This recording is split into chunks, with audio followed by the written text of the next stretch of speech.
China-US trade talks concluded for the day on Saturday behind me here in the suburb of Colonie in Geneva. The delegations arrived at around 10 a.m. earlier this morning local time and left at around 8 p.m. These are the first talks between China and the United States since the imposition of heavy tariffs by the US administration on Chinese goods. The talks held in Geneva, Switzerland, famed for its neutrality, home of the WTO, or World Trade Organization, and a place with a long tradition of hosting international talks and bringing opposing parties around the table. Now, the Chinese Foreign Ministry said they agreed to these talks after communication from the United States, also saying China's position has not changed. They say this tariff war was initiated by the United States, and if the US truly wishes to resolve the issue through dialogue and negotiation, then it should stop making threats and exerting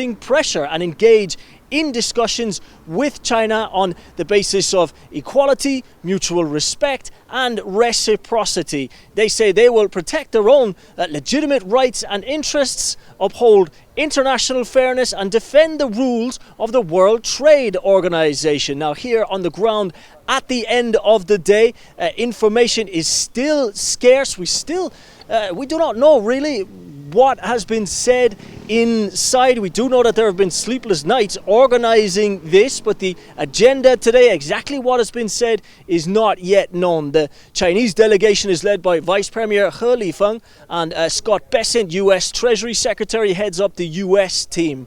On Saturday, we heard from US President Donald Trump. He said 80% tariffs on China seem right, but that's up to Scott B, referring to Bessent, showing his scope and his remit here.